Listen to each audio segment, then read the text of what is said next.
Hello dear students, I am Sasikant Gupta and welcomes you on PharmaVision Academy. आज हम पढ़ने जा रहे हैं एरोमेटिक एसिड्स। इसके एसिडिक कैरेक्टर्स पे दूसरे सब्स्टिट्यूएंट का क्या इफेक्ट है वो पूरा डिटेल में देखेंगे। तो बी फार्मा थर्ड सेमेस्टर के सिलेबस का ये सेकेंड यूनिट है। तो एरोमेटिक एसिड्स, एसिड वो होते हैं एसिड जो H+ आयन दिखाते हैं। तो पूरे ऑर्गेनिक केमिस्ट्री में मेजर एसिड में आता है जिसमें COOH फंक्शनल ग्रुप हो। COOH फंक्शनल ग्रुप को कार्बोक्सिलिक एसिड भी बोलते हैं, कार्बोक्सिलिक एसिड।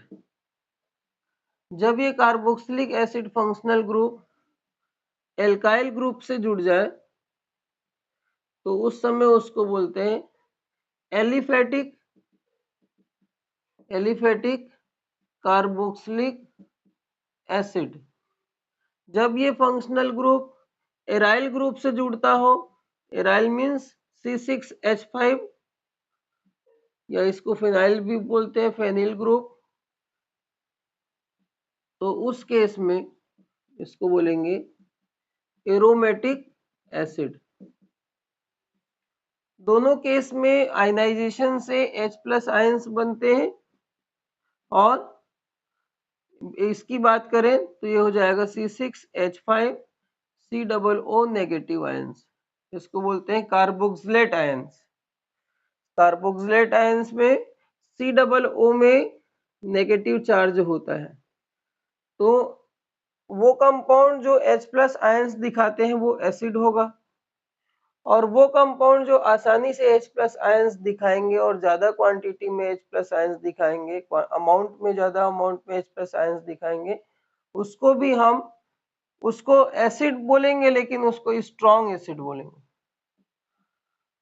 ठीक, तो इसको इस फॉर्म में शो करते हैं। एरोमेटिक एसिड में बेंजोइक एसिड का फार्मूला ये होता है। ठीक, तो बेंजोइक एसिड का ये बाहर निकलेगा और ये कार्बोक्सिलेट आयन, बचा हुआ पार्ट कार्बोक्सिलेट आयंस बनेंगे। तो कोई भी एसिड स्टेबल कब है या स्ट्रॉन्ग एसिड कब है वो डिपेंड करेगा इनकी स्टेबिलिटी पे, आयंस की स्टेबिलिटी पे डिपेंड करता है, नेगेटिव आयंस की और पॉजिटिव आयंस। ये जो पॉजिटिव आयंस बने हैं H+ आयंस और नेगेटिव आयंस, ये अपने आप में अगर स्टेबल है तो वो स्ट्रॉन्ग एसिड कहलाएगा। अगर ये अनस्टेबल है, इनकी स्टेबिलिटी कम है, तो फिर से ये आपस में रिएक्ट करके ओरिजिनल कंपाउंड बना लेगा। ओरिजिनल कंपाउंड मीन्स ये, ठीक है। उस केस में ये वीक एसिड होगा, मीन्स वो फॉरवर्ड रिएक्शन ज्यादा स्टेबल है, आयनाइजेशन ज्यादा स्टेबल है, उसी केस में वो स्ट्रॉन्ग एसिड रहेगा। अदरवाइज बैकवर्ड रिएक्शन डोमिनेंट होने के कारण से अगर ओरिजिनल कंपाउंड वापस से बना लेता है तो उस केस में वीक एसिड होगा।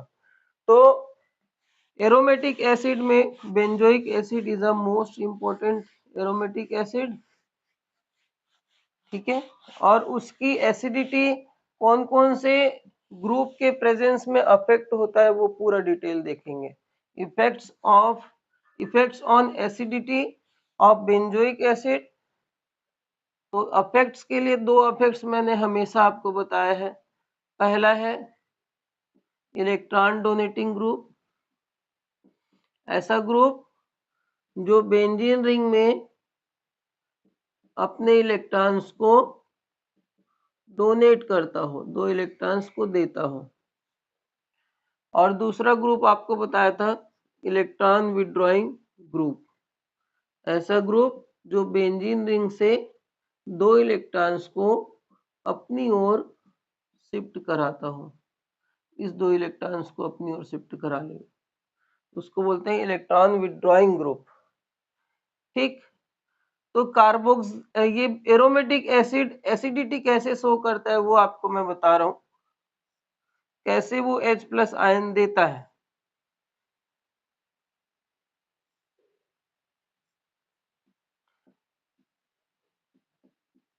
ये फार्मूला कुछ इस तरीके से होता है। कार्बन से ज्यादा इलेक्ट्रोनेगेटिविटी ऑक्सीजन की होती है, इस कारण से ये दोनों इलेक्ट्रॉन को अपनी ओर शिफ्ट करा लेता है, जिसकी वजह से कार्बन में पॉजिटिव चार्ज आता है, इलेक्ट्रॉन्स की कमी होंगी। अब ये कोशिश करता है इलेक्ट्रॉन्स किधर से उसे आसानी से मिले, तो इस बेंजीन रिंग में तो रिजोनेंस होता रहता है, इलेक्ट्रॉन्स मूवमेंट होते रहता है, तो आसानी से इधर से इलेक्ट्रॉन अवेलेबल नहीं होते कार्बन को, तो वो क्या करेगा, अपने इलेक्ट्रॉन्स को इस बॉन्ड से खींचेगा। जनरली ऑक्सीजन मोर इलेक्ट्रोनेगेटिव है कार्बन की तुलना में, लेकिन यहाँ पे कार्बन में पॉजिटिव चार्ज आने की वजह से इलेक्ट्रोनेगेटिविटी इस कार्बन की बढ़ जाती है, इस ऑक्सीजन से ज्यादा हो जाती है, तो इलेक्ट्रॉन्स इधर मूव करेंगे। जैसे ये इलेक्ट्रॉन इस डायरेक्शन में मूव करेंगे, ऑक्सीजन इस दोनों इलेक्ट्रॉन्स को, इस बॉन्ड के इलेक्ट्रॉन को अपनी ओर शिफ्ट करा लेता है। तो अपनी ओर शिफ्ट करा लेगा तो फाइनली H प्लस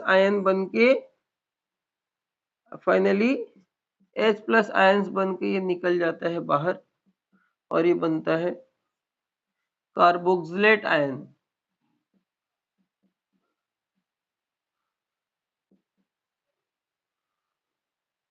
ठीक है, कार्बोक्सिलेट आयंस का फॉर्मेशन होता है, या इसको शॉर्ट में ऐसे लिख सकते हो आप, ठीक, कार्बोक्सिलेट आयंस। तो होगा क्या, ये कार्बोक्सिलेट आयन अगर स्टेबल होगा तो उस केस में ये स्ट्रॉन्ग एसिड होगा, अगर ये अनस्टेबल होगा तो वीक एसिड होगा। तो इसकी स्टेबिलिटी इन दोनों पे अफेक्ट करती है, इलेक्ट्रॉन डोनेटिंग ग्रुप और इलेक्ट्रॉन विड्रॉइंग ग्रुप। ठीक, तो सबसे पहले देखते हैं इलेक्ट्रॉन डोनेटिंग ग्रुप के बारे में। तो इलेक्ट्रॉन डोनेटिंग ग्रुप कैसे carboxylic acid sorry aromatic acid को एरोमेटिक एसिड की एसिडिटी को कैसे अफेक्ट करता है। फिर से उसी स्ट्रक्चर को ड्रॉ कर रहा हूं मैं। इलेक्ट्रॉन यहां शिफ्ट हुए थे, वो क्या कर रहा था, यहां से इलेक्ट्रॉन ले रहा था। इस ऑक्सीजन में, इस बेंजीन रिंग में रिजोनेंस होने की वजह से इलेक्ट्रॉन्स इधर शिफ्ट नहीं हो रहे थे, लेकिन इलेक्ट्रॉन डोनेटिंग ग्रुप जुड़ जाए अगर, और वो बेंजीन रिंग में अपने दो इलेक्ट्रॉन्स को इधर दे, तो होगा क्या, इस बेंजीन रिंग में इलेक्ट्रॉन डेंसिटी बढ़ जाएगी और उसका फ्लो कहीं ना कहीं होगा, तो उसका फ्लो इस कार्बन की ओर होने लगता है। ठीक, तो इस कार्बन की ओर अगर हो जाएगा तो कार्बन क्या करेगा, अगर उसको यहां से इलेक्ट्रॉन प्रोवाइड हो रहे हैं तो इस डायरेक्शन से इलेक्ट्रॉन्स लेना कम कर देगा या बंद कर देगा। ठीक है, उसको यहीं से दो इलेक्ट्रॉन एक्स्ट्रा मिल रहा है, तो ये वाला बॉन्ड आसानी से ब्रेक होगा ही नहीं, जब इसमें पोलराइजेशन की चांसेस कम हो जाएंगे तो। ठीक है, तो अब होगा क्या, आसानी से H प्लस आयंस नहीं बनेंगे, या ज्यादा कॉन्सेंट्रेशन में H प्लस आयंस नहीं बनेंगे।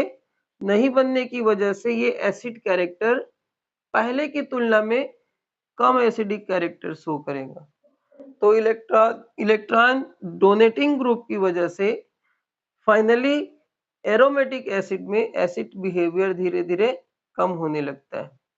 तो आप ऐसा बोल सकते हैं कि ये आपका बेंजोइक एसिड, और उसमें एक इलेक्ट्रॉन डोनेटिंग ग्रुप जोड़ दिया जाए इस बेंजोइक एसिड में CH3 ग्रुप, तो इसका एसिडिक कैरेक्टर और इसका एसिडिक कैरेक्टर में फर्क होगा, जिसमें बेंजोइक एसिड मोर एसिडिक होगा।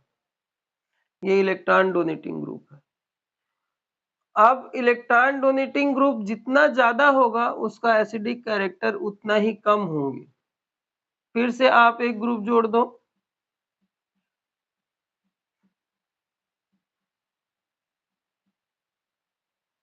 एसिडिक कैरेक्टर और कम हो जाएगा, इलेक्ट्रॉन डोनेटिंग ग्रुप एक और एक्स्ट्रा जुड़ गया। फिर से एक आप इलेक्ट्रॉन डोनेटिंग ग्रुप जोड़ दो,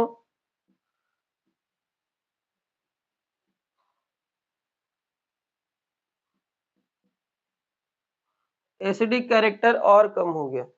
तो जितना ज्यादा इलेक्ट्रॉन डोनेटिंग ग्रुप जुड़ता जाएगा उसमें एसिडिक कैरेक्टर उतना ही कम होता जाएगा। ठीक, तो शॉर्ट में यहीं पे लिख सकते हैं, electron donating group decrease acidity. ठीक, या inverse acidity inversely proportional to number of electron donating group attached, ये बोल सकते हैं। जितना ज्यादा इलेक्ट्रॉन डोनेटिंग ग्रुप जुड़ेगा उसकी एसिडिटी उतना ही कम होंगी। इनवर्स है, उल्टा, इनवर्सली प्रोपोर्शनल टू। अब इसके जस्ट अपोजिट देखते हैं, इलेक्ट्रॉन विड्रॉइंग ग्रुप के जुड़ जाने से क्या होता है।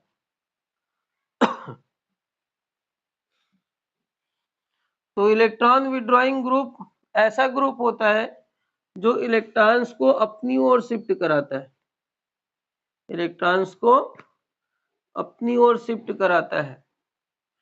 तो इलेक्ट्रॉन विड्रॉइंग ग्रुप का एग्जाम्पल मैं आपको पूरा एग्जाम्पल दे चुका हूं, आप प्रीवियस लेक्चर में जाके देख सकते हैं इलेक्ट्रॉन डोनेटिंग ग्रुप कौन कौन से हैं और विड्रॉइंग ग्रुप कौन कौन से। NO2 is a best electron withdrawing group. इसके अलावा साइनाइड है, COOH ग्रुप है, एस्टर है, ये सारे के सारे इलेक्ट्रॉन डोनेटिंग ग्रुप हैं। किसी एक का एग्जाम्पल लेके हम करते हैं। तो इलेक्ट्रॉन विड्रॉइंग ग्रुप क्या करता है, बेंजीन रिंग से अपनी ओर इलेक्ट्रॉन्स को शिफ्ट कराता है। तो होगा क्या, बेंजीन रिंग में इलेक्ट्रॉन्स की कमी आएंगी, पॉजिटिव चार्ज होगा, पॉजिटिव पॉजिटिव पॉजिटिव। इलेक्ट्रॉन की कमी आने से ये इलेक्ट्रॉन्स, ये जितने भी कार्बन है बेंजीन रिंग में सारे में पॉजिटिव चार्ज आएगा, जनरली ऑर्थो और पैरा पोजीशन कोई आता है। तो होगा क्या, ये बेंजीन रिंग भी अपनी ओर इलेक्ट्रॉन खींचेगा। कार्बन से इलेक्ट्रॉन को ऑक्सीजन पहले से खींच लिया है, तो इस कार्बन में पॉजिटिव चार्ज मतलब इलेक्ट्रॉन्स की कमी पहले से ज्यादा होगी। तो होगा क्या, कार्बन इस बॉन्ड के इलेक्ट्रॉन को पहले से ज्यादा फोर्स से खींचेगा, पोलराइजेशन और तेजी से होगा और स्ट्रॉन्ग पोलराइजेशन होगा। तो ऑक्सीजन क्या करेगा, उस कमी को दूर करने के लिए पहले से ज्यादा फोर्स से इन दोनों इलेक्ट्रॉन्स को अपनी ओर शिफ्ट कराएगा। तो और आसानी से H+ आयन बाहर हो जाएगा और उतना ही वो स्ट्रॉन्ग एसिडिक बिहेवियर शो करेगा। ठीक है, तो होगा क्या, जितना ज्यादा इलेक्ट्रॉन डोनेटिंग ग्रुप जुड़े रहेंगे, सॉरी विड्रॉइंग ग्रुप, उतना ही ज्यादा वो एसिडिक कैरेक्टर शो करेगा। तो फाइनली अगर बेंजोइक एसिड का एसिडिक कैरेक्टर है तो उससे ज्यादा एसिडिक कैरेक्टर किसका होगा, इलेक्ट्रॉन विड्रॉइंग, ऐसा कंपाउंड जिसमें इलेक्ट्रॉन विड्रॉइंग ग्रुप जुड़ा हो तो इसका एरो मार्किंग चेंज हो जाएगा, अपोजिट। ठीक, आया समझ में। इसके बाद जैसे आप NO2 ग्रुप और बढ़ाओगे, NO2 कर दो यहाँ पे, एसिड कैरेक्टर और ज्यादा बढ़ जाएगा, अपोजिट। फिर से आप इलेक्ट्रॉन विड्रॉइंग ग्रुप बढ़ा दो, एसिडिक कैरेक्टर्स उसके और ज्यादा बढ़ जाएंगे।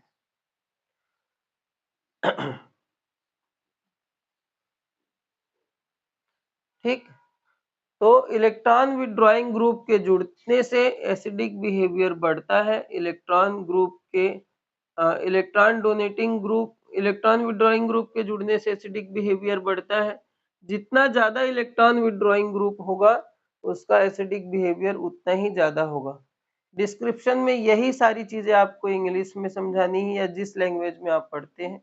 हिंदी मीडियम वाले हो तो हिंदी में, इंग्लिश मीडियम वाले हो तो इंग्लिश में। ठीक है, ये क्वेश्चंस 5 नंबर या 10 नंबर का आता है। यहाँ से MCQ भी आता है, वो कैसे आता है देखते हैं।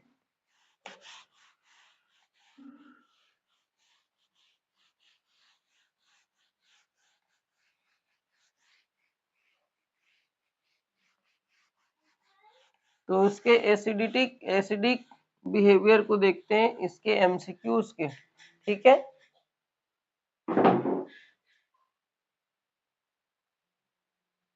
एमसीक्यू इसका किस पैटर्न में आएगा? सपोज कोई क्वेश्चन है, 4 स्ट्रक्चर आपको दिया गया है, एक बेंजोइक एसिड, दूसरा स्ट्रक्चर बेंजोइक एसिड के साथ मेथाइल ग्रुप जोड़ दिया गया है, तीसरे स्ट्रक्चर में बेंजोइक एसिड के साथ NO2 ग्रुप जोड़ दिया गया है, चौथे स्ट्रक्चर में बेंजोइक एसिड के साथ 2 मेथाइल ग्रुप जोड़ दिए गए, ठीक। ये 4 स्ट्रक्चर। एमसीक्यू में आपको पूछा है question first, most acidic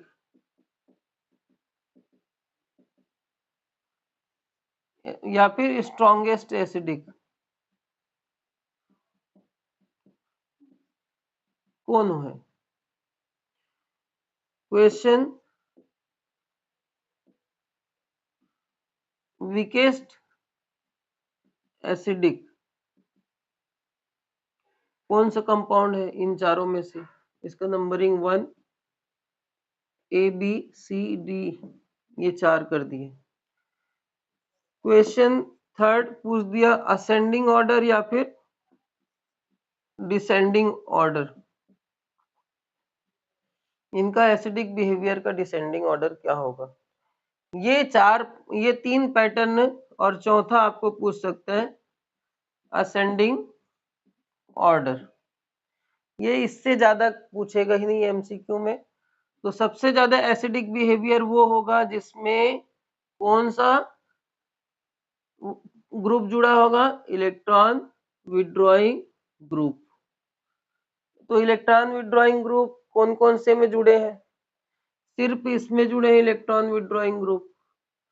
common structure क्या है? बेंजीन रिंग के साथ COOH सब में है। तो कॉमन को छोड़ के जो डिफरेंस है उसको देखना है। तो डिफरेंस में क्या देखना है? इलेक्ट्रॉन डोनेटिंग ग्रुप और electron withdrawing group. Electron withdrawing group किस में जुड़ा है? सी में, तो सबसे ज्यादा एसिडिक होगा। सी इज अ स्ट्रॉन्गेस्ट एसिडिक। तो पहला क्वेश्चन का आंसर क्या है? सी। उसके बाद वो कंपाउंड होंगे जिसमें इलेक्ट्रॉन विड्रॉइंग ग्रुप नहीं जुड़ा है, मींस ए। उसके बाद वो कंपाउंड एसिडिक होगा जिसमें इलेक्ट्रॉन डोनेटिंग ग्रुप कोई एक जुड़ा हो। तो एक इलेक्ट्रॉन डोनेटिंग ग्रुप जुड़ा है कौन किसमें? स्ट्रक्चर बी में।